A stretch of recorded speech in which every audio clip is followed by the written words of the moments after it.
All right. We are here to talk about a muscle group that doesn't get enough love, a muscle group that a lot of people just think it's kind of like, oh, well, you can't really see it, it doesn't, it'll come if you just train other things. Not true, not true. I have multiple clients that I work with who this muscle group is very underdeveloped on, and we have tried to come up with creative ways in order to bring this muscle group up. Now, if you don't need to, that's perfectly fine. Like maybe it's not for you, maybe it's something you don't need, maybe you just have it genetically blessed or other movements have developed it for you. Maybe you just don't care. That's perfectly fine. You are free to have that opinion. But the muscle group we are talking about, of course, is the erectors, the abs of the back. Now, you have two columns that run down here, right? On your abdominals. Everybody worries about those. But people don't worry about the two columns that run down the back. I've even heard people say that those columns don't exist. They say, oh no, that's just your lower lats and then your traps. I'm like, tell me you've never been to a bodybuilding show without telling me. Because you can quite literally see, if I pop something up here, you can quite literally see the shine from those columns running down the back. And what those do is they actually bring life to the back. Because if you don't have well-developed erectors, what will happen is your back will appear flat. Yes, you will have the ability to see the lines coming in from the lats. You'll have the ability to see the traps. But when people talk about density, when people talk about thickness when it comes to the back, almost always what they're actually referring to is, yes, big traps, big lats, whatever, but a lot of times what they're actually referring to is the erectors without even realizing it. Because the erectors push those muscle groups back. They push them out. So when you have thick erectors that run underneath of the lats, and they run underneath the lats, they run underneath the traps, and when they're very, very thick and very well developed, they will actually push things backwards. Pop up a picture of Ronnie Coleman right here, and you're like, oh dang, like his back is like way further back than the majority of competitors.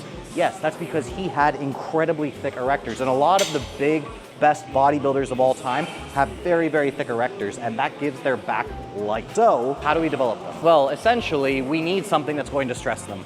I know that sounds stupid, but people often don't think about it. Like, oh, I go do my pull downs, I do my chest supported rows, and that's all I need for my back, or my kelsos and my flaps. It's like you're missing that entire muscle group if everything is supported, which has led people to say, okay, well, you need to do a hinge. A hinge is what's going to do it. And while it's not completely wrong, it isn't as isolated as it could be. And that's why I took a look and I said, okay, if I needed somebody to develop their erectors as fast as possible, I need something that's gonna isolate the erectors as best as possible, that can be loadable, and that we can progress over time. I started thinking about it, started trying to figure it out. I'm like, what's the best way to do it? Yeah, sure, you can try and do some hinges on a 45 degree where it's like, okay, you don't try and flex you try and like don't activate the hamstrings, try and don't activate the glutes and just make it purely extension. It's okay, it works okay, but the more I thought about it, the more I was like, okay, well, what do we do when we try to train the abs? We put something against the back. We put something that we can actually take and keep ourselves stable off of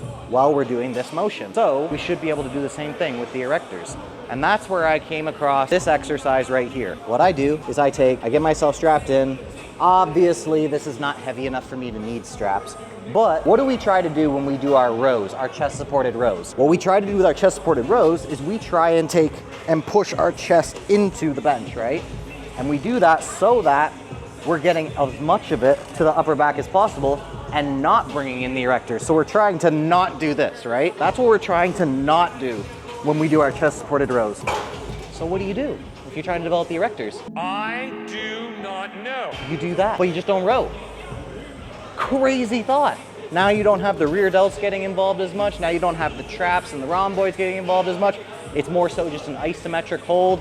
Your shoulders can take like a crap ton of load this way. So all you do is you just say, get ourselves over like this. You can see my back is rounding. I'm getting plenty of spinal flexion. My hips are not going to be involved in this movement really at all, which means that my glutes and my hamstrings aren't really going to have to take any of the load. And then it is just a matter of this.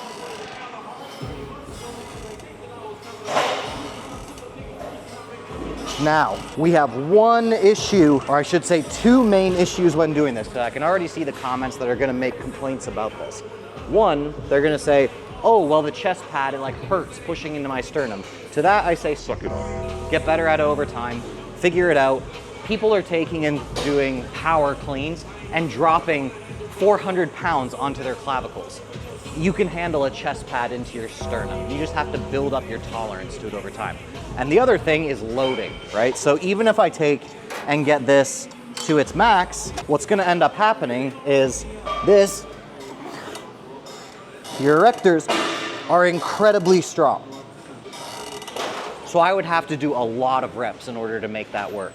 So you have a couple different options. You can gym pin it in order to make it a little bit heavier.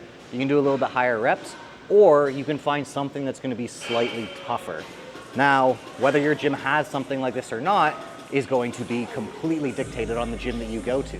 But we're gonna go see if we can find something where we don't have to use a gym pin for anybody who's less financially inclined, let's put it that way. And then maybe you can make it work at your own gym too. So let's go see if we can figure it out. Because I haven't done any erector work recently. So this is gonna be my way of figuring out, is this loadable for working sets? All right, I can fit like 5 plates on there. It's absolutely gonna be enough weight. So if you happen to have this particular variation of a T-bar row, I don't think you can make the excuse that you don't have enough weight. I'm gonna say that straight up. Now, the real question is it a comfortable enough setup to make work? Because sometimes things seem really good in theory, and then you go to actually use it, and you're like, oh, this doesn't work because it just doesn't work from a leverages standpoint, absolute load standpoint. So this could be a bust. I guess we'll find out. Let's get to a working set. Test subject number 1. This T-bar can go insanely heavy, so I know it's not gonna be an issue from a weight standpoint.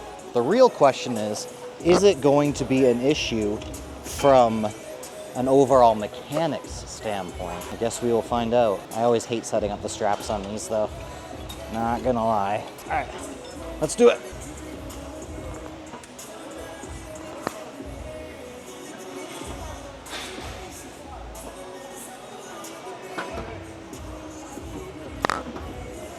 Okay. Oh, hokey pee. A little bit uncomfortable due to this. Obviously, it's gonna push into the chest a little bit. Suck it up. But like I said before, if that hurts you at all, get over it. You'll get better at it over time. It's not gonna hurt as much the second, the third, the fourth time you do it. But dang, that works. That works. Keeps the glutes and the hamstrings out of it for the most part. Keeps it mainly to the erectors. Definitely a good option. And I wanted to try one more to see if it'll work. Most gyms won't have this, but I was just curious for myself. So let's get to it. Now, obviously, if you watched that T-bar set, it might have looked a little funky because it's the first time I've ever done it, right? So I loaded it up with four on each side. But I would say that technically I probably should have been closer to 3.5 just to make sure that I was able to get a little bit better range of motion, a little bit more comfort with it, and then I would build my way up from there. But even without doing it properly, I could already tell it was gonna be good. So let us try the seal row. I feel like this should work pretty well. I don't see a good reason why it wouldn't, but like we talked about before, sometimes theory doesn't play out in practicality. So let us take a look at this.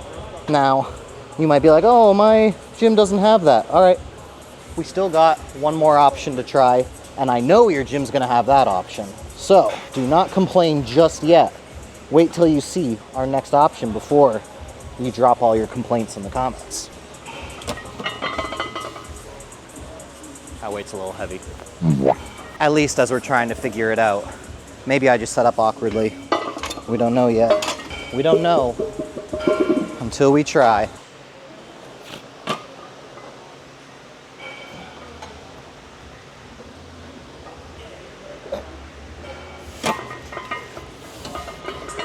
Yeah, I'm gonna say straight up, I don't find it that comfortable. I think it leans over a little bit much. I think because of the fact that you have to be a little bit over in order to avoid these things, makes it a little bit awkward to get full leverage.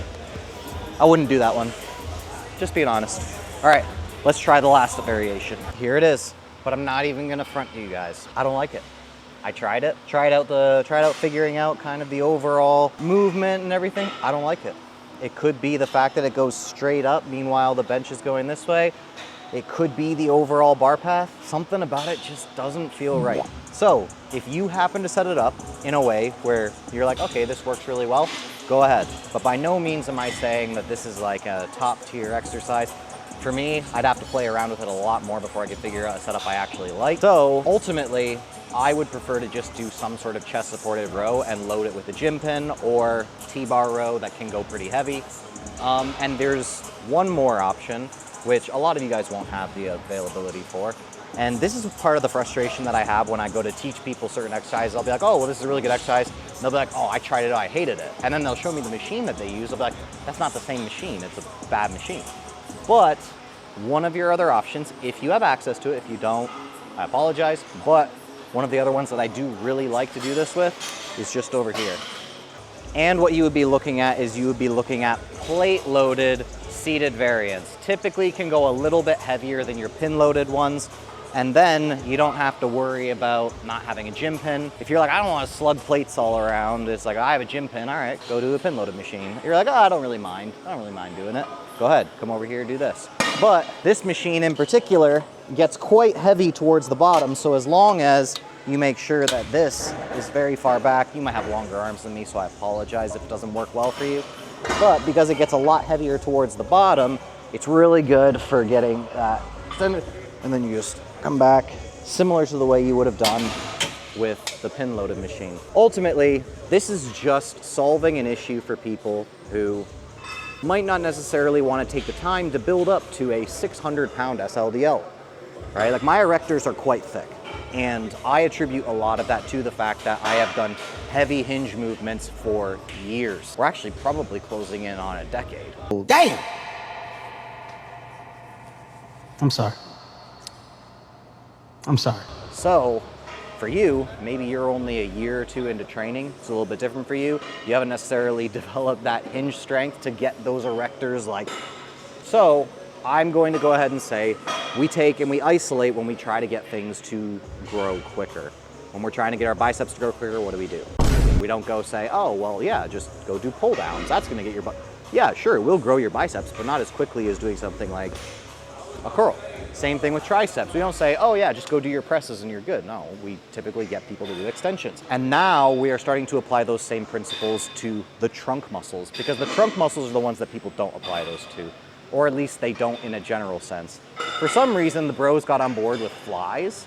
They're okay with flies, but they're not okay with other forms of isolation like Kelso shrugs, Keenan flaps, right? Like a lot of people are very against those movements. So if you're somebody who's very against those movements, obviously you're probably not gonna like the fact that I'm trying to isolate the erectors either. But that's kind of your thing. My thing is trying to figure out how to go about managing issues. If you are having an issue with growing more quickly, how can we do it more efficiently? And I think a more efficient way to grow the erectors is to try and isolate them and keep the hamstrings and glutes out of the equation. You also get a lot less fatigue out of it. I think a lot of people don't think about that as well. Like, oh, I'll just do heavy hinges. It's like, well, a heavy hinge is also gonna come with a lot more fatigue. And I know like people are like, oh, well, fatigue doesn't matter. I'm like, if you want to be fresh for your other exercises and you go do an SLDL and you do 2 or 3 sets of that, or you go do one of these movements that I'm showing you right here, what do you think is going to make the rest of your workout harder? Obviously the SLDL. So this is a way to manage that issue. If you don't like it, that's perfectly fine. This is just me spitballing, giving you guys some ideas to try out. You go try it out, you hate it, you're like, TNF is an idiot for even suggesting it. that's perfectly fine, drop it in the comments, the algorithm will love it anyways. But, as always, love you guys, appreciate you guys, TNF out.